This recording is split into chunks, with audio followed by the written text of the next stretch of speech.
Welcome to my another video. तो आज हम लोग बात करने वाले हैं उस आदमी के बारे में जिसने मोदी जी को अपनी तंत्र विद्या से प्रधानमंत्री और योगी जी को मुख्यमंत्री और सलमान खान को बिग बॉस के सेट के अंदर घसीट घसीट कर मारा। अगर आपको नहीं पता वो कौन है तो मैं आपको बता दूं, वो है स्वामी ओम एंड स्वामी ओम।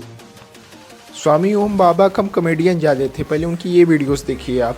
बहुत प्रिय हैं योगी आदित्यनाथ जी, जिनको कट्टर हिंदू बनाने में मेरा और महंत अवैधनाथ जी का बहुत बड़ा योगदान रहा। और आप ये देखिए कि योगी आदित्यनाथ जी को चीफ मिनिस्टर बनाने के लिए ही मैं 30 दिसंबर 2016 को सलमान खान को पीट करके मैं आ गया था। असली मकसद था, उस वक्त इलेक्शन चल रहा था और मैंने योगी आदित्यनाथ जी को, नरेंद्र मोदी जी को मैंने वादा किया था कि यदि मुझे किसी को पीट करके भी निकलना पड़े, क्योंकि जिस वक्त मैं गया था उस वक्त इलेक्शन अनाउंस नहीं हुआ था।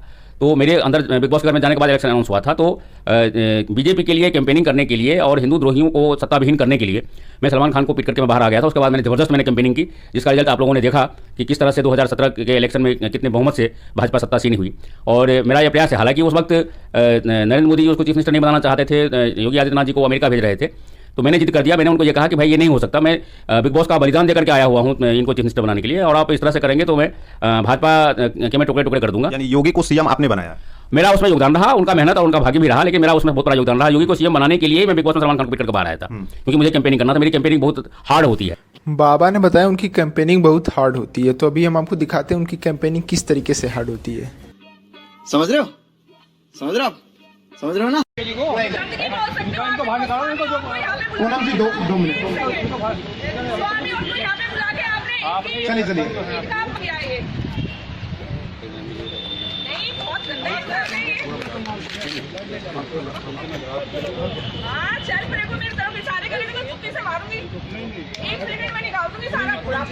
तीन चार दिन पहले स्वामी जी का एक बहुत अच्छा सा वीडियो देखा था, और वीडियो देखते ही मेरे मन में विचार आया कि काश ये दिख जाए तो कुछ सपनाएं मैं कुछ एक मिनट बाबा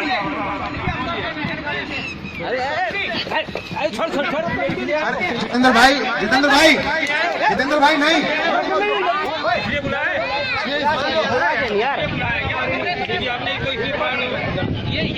आप पर हमला क्यों किया लोगों ने? स्वामी जी हमला क्यों किया आप पर? स्वामी जी आप पर हमला क्यों किया लोगों ने? वो आ जाए। बाबा ने बताया बिग बॉस के प्रोड्यूसर दाऊद इब्राहिम और अजहर मसूद हैं, इसलिए बाबा वहां से छोड़ के भाग आए थे। मैं हिंदू राष्ट्रवादी, देखिए ना, सलमान खान को भी जो मैंने पीटा था वो क्यों पीटा था? सलमान खान ने मुझे नशे में ये कहा था कि स्वामी जी मैं आप हिंदू राष्ट्र बनाना चाहते हो, मैं हिंदू राष्ट्र नहीं बनने दूंगा, मैं हिंदुस्तान को इस्लामिस्तान बना दूंगा। तो मैंने सलमान से कहा था कि तुम तो इस्लामिस्तान जब बनाएगा तब बनाएगा, तेरा इस्लामिस्तान। ये सलमान खान ने आपसे कब कहा था कि मैं ये हिंदू देश नहीं बनूंगा? 30 दिसंबर 2016 को जब मैं बिग बॉस के घर में था, उसी वजह से तो सलमान खान को मैंने बहुत बुरी तरह से पीटा था। और पीटने के बाद फिर चूंकि बिग बॉस तो सलमान खान ही है, उसके जो फाइनेंसर हैं वो सलमान खान, दाऊद इब्राहिम, अजहर मसूद, हाफिज सईद, ISI, ये उसके फाइनेंसर है, इसलिए बिग बॉस के तो इसीलिए जितने भी वहाँ प्रोग्राम होते हैं, जो फॉर्मेट बनता है वो हिंदू विरोधी बनता है, जो मुझे पहले से पता नहीं था, वरना मैं 2016 में भी मैं नहीं जाता। अच्छा, जब आपको ये पता चला कि इतने दाऊद इब्राहिम जैसे लोगों का पैसा लगा है, सलमान खान इसमें काम कर रहे हैं, तो क्या यही वजह रही आपकी बिग बॉस घर से जो है बाहर निकल आए आप? हाँ, क्योंकि ये मुझे बिग बॉस के घर के अंदर मुझे पता लग गया था। दाद देनी होगी कि बाबा इतना सीरियस के कैसे बता रहे हैं और वो हंस भी नहीं रहा है, बाबा की बकचोदियों को बहुत सुन रहा है।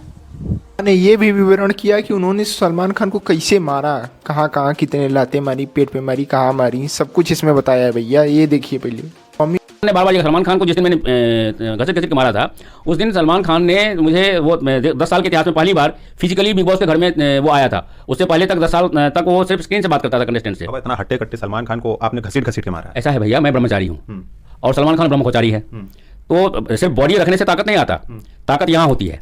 और दूसरी बात यह है कि सलमान खान फुल नशे में थे, सलमान खान शराब बहुत पीते हैं, वो टुल थे पूरी तरह से। एक ही लात मैंने मारा तो नीचे गिरा, उसके बाद तो मैंने उठने भी नहीं दिया। वो तो लास्ट में बिग बॉस का पूरा स्टाफ आ गया कि गुरुजी मर जाएंगे, ये हमारे बॉस है, आप छोड़ दीजिए, तो मैंने बेहोश करके छोड़ा था उसको। अच्छा, क्या एडमिट वगैरह भी हुए थे क्या हॉस्पिटल में? नहीं, मैंने तो ऐसा है ना कि फ्रैक्चर तो मैंने किया नहीं था, मैं जितने भी लात मार रहा था पेट पे मार रहा था। और गुस्सा किस बात का था कि देश को जो हमारे राष्ट्र विरोधी सलमान ने मुझे नशे में ये कहा था, हालांकि अब तो मेरा उसको मैंने कट्टर राष्ट्रवादी बना दिया है।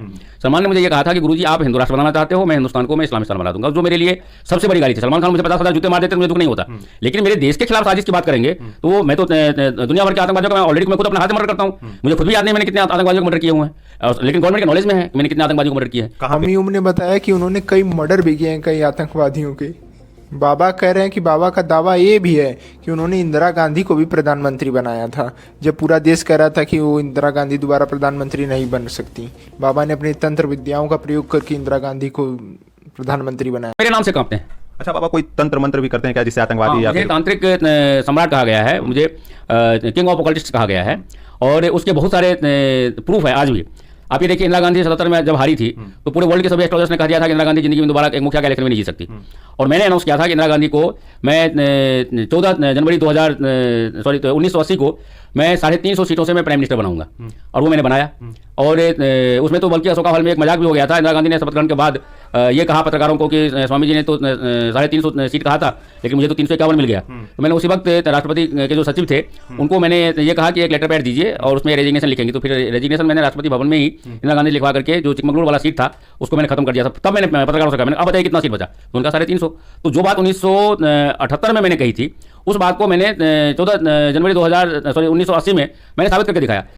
बाबा ने एक और चूतियापे का भी दावा किया है। उन्होंने बताया कि अमेरिका के राष्ट्रपति जो थे उस समय जिमी कार्टर, वो उनके शिष्य थे और वो उनसे एक बार नाराज हो गए थे। 1978 में ही एक स्काईलैब नाम का उपग्रह आसमान में जाकर के डिस्ट्रॉय हो गया था। अमेरिकन उपग्रह था, वो सैटेलाइट था।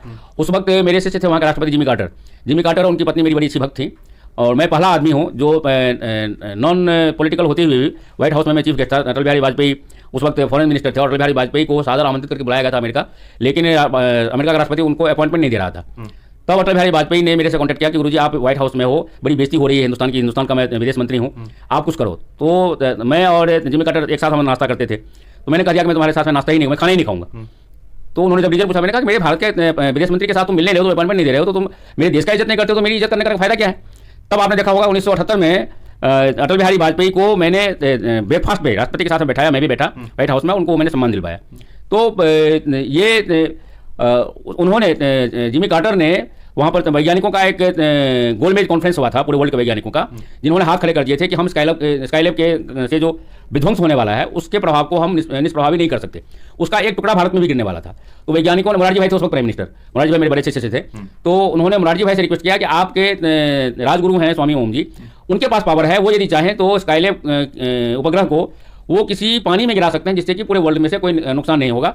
और जो डिस्टेंस था स्काईलैब का जमीन से आसमान का, उसके मुताबिक उन लोगों ने ये कहा था कि यदि वो चाहें तो ऑस्ट्रेलिया के सागर में उसको बड़े आसानी से डिवाइन पावर से वो गिरा सकते हैं।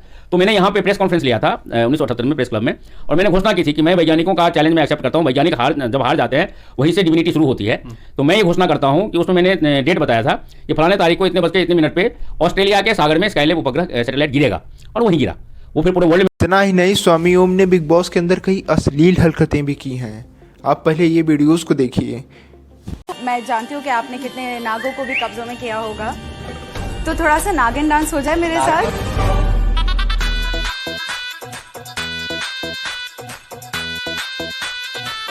हम स्विमिंग पूल में हम नाचेंगे गाएंगे पहली बार। ये मनमानुस जा रहा है पहली बार। चलो 3 2 1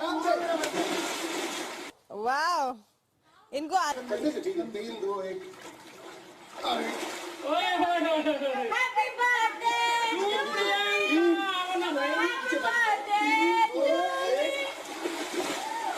हैप्पी बर्थडे लेके आए थे, उनकी गुंडागर्दी अंदर घुस गई एक गुंडे के डर से। और ये तेरा बाप होगा गुंडा। सारी बात के चक्कर में घूम गुंडा रहे थे गुंडा ना। मत बोल। भाषण मैं गुंडा बोलूंगा, मत बोल। गुंडा नहीं हूं मैं, गुंडा नहीं हूं मैं। हाँ, तो गुंडा मत बोल। कल तुम नहीं गुंडा कहा मत था। बोल। कल तुम नहीं गुंडा कहा मत था। बोल। गुंडा मत कल बोल। तुम- गुंडा से बात करनी है। ऐसे कोई पर्सनल अटैक मेरे पे नहीं कर सकता है। जब तक मैं यहाँ पे हूँ मैं इज्जत से रहना चाहती हूँ, और ये कोई नहीं है मुझे बताने वाली कि मेरे घर पे एंट्री है। आपके रिकॉर्डिंग में है, मैंने किसी के फैमिली मेंबर को गाली नहीं दिया है, आपके कैमरे में है ऑलरेडी, और उसके बावजूद मेरे ऊपर में इन लोगों ने किया है, वो भी आपके कैमरे में है।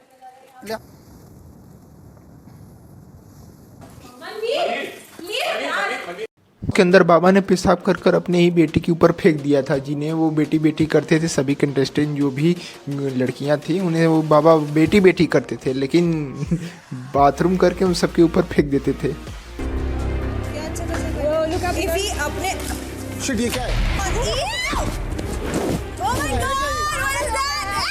ये इसकी सूस पेशाब है, पेशाब पेशाब है। के ऊपर पेशाब फेंक रहा है। वो लड़की क्या परमात्मा है क्या? पेशाब कोई जहर नहीं है जिसके बूंद गिरने। बाबा के मरने के बाद उनके जो बिग बॉस में उनके साथ थे मनु पंजाबी, उन्होंने कुछ बाबा के लिए ये कहा। सबसे पहले मैं आप लोगों से एक बात करना चाहता हूँ। मैं बिग बॉस सीजन 10 का हिस्सा था और मेरे साथ मेरे को कंटेस्टेंट थे स्वामी ओम, जैसा कि शायद आप लोगों को भी पता चला होगा कि वो इस दुनिया में अब नहीं रहे। थ्रू टू मीडिया और बाकी जगहों से मुझे पता चला है कि उनकी तबीयत कुछ ठीक नहीं थी और उन्हें कोरोना भी कुछ टाइम पहले हुआ था और फिर 15-20 दिन से वो शायद पैरालिटिकल भी थे और इसके चलते हुए उनका स्वास्थ्य ठीक नहीं था और वो अब इस दुनिया में नहीं रहे। मैं जानता हूँ उन्होंने सुर्खियाँ बटोरने के लिए काफ़ी अच्छे बुरे काम किए थे और शायद वो इस वजह से कई बार कामयाब भी रहे कि वो चाहते थे वो टेलीविज़न टीवी पर या न्यूज़ में वो रहे अपनी गलतियों की वजह से, लेकिन वो भी उनका एक रूप था। मगर साथ ही साथ सीज़न 10 के अंदर आप ही लोगों ने उनको बहुत सराहा भी था। वो एक अच्छे एंटरटेनर भी थे और कई बार अक्सर मुझे रातों को लेट नाइट वो कॉल या मैसेज किया करते थे और फ़ोन कॉल करके वो रोया करते थे ज़ोर ज़ोर से। वो अपनी खुद की ज़िंदगी से और खुद की हरकतों से परेशान भी थे। बाबा के और भी फनी इंटरव्यूज़ को आप देखना चाहते हैं तो उसका लिंक डिस्क्रिप्शन में मैं दे दूंगा।